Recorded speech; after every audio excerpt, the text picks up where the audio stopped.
Yang ketiga ada lagi fenomena tentang istilah bahwasanya kegaduhan ya, kadang di musim kemarau suhunya dingin. Oh iya, jadi saya ingat nih, saya ingat sesuatu. Tahun kemarin kalau nggak salah, jadi kemarau pagi-pagi dingin banget seperti itu. Itu bagaimana itu?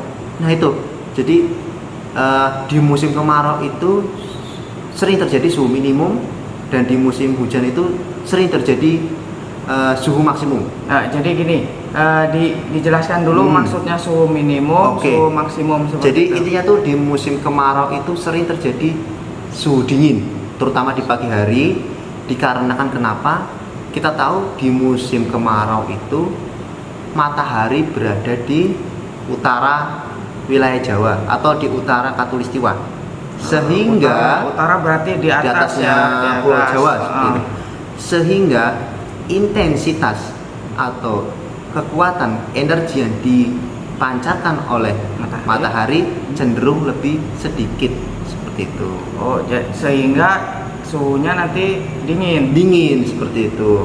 Itu ada fenomena yang lain juga, tapi pada intinya seperti itu. Jadi hal yang umum saat musim kemarau seperti ini mungkin ya 1 bulan lagi atau 2 bulan lagi pasti akan terjadi di pagi hari, terutama jam 6. Mungkin Mas Heru pernah lah kemarin ya, tahun kemarin juga heboh, kok dingin sekali sampai ada yang malah salju apa ya? Di Dieng atau gimana ya? Nah, pokoknya itu pernah terjadi seperti itu. Nah, itu hal yang wajar sebenarnya. Jadi masyarakat ya, kalau musim kemarau kecenderungannya suhu minimum, artinya suhunya nanti ada dingin. Kalau musim penghujan sebaliknya suhunya panas seperti itu.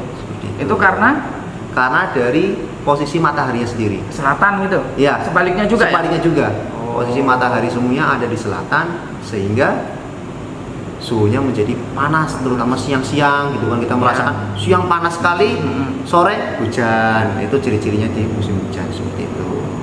Saya ucapkan terima kasih kepada Mas Trian atas penjelasannya terkait musim kemarau, kenapa masih bisa terjadi hujan.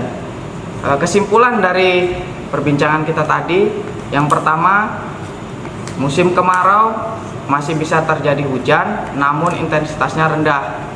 Yang kedua, pada saat musim kemarau biasanya akan terjadi suhu minimum.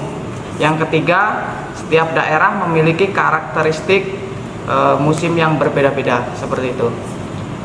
Jika video ini memberi manfaat kepada penonton semua, maka jangan lupa untuk di-share agar dapat berbagi ilmu seperti itu.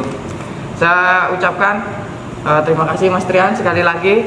Saya akhiri. Wassalamualaikum warahmatullahi wabarakatuh.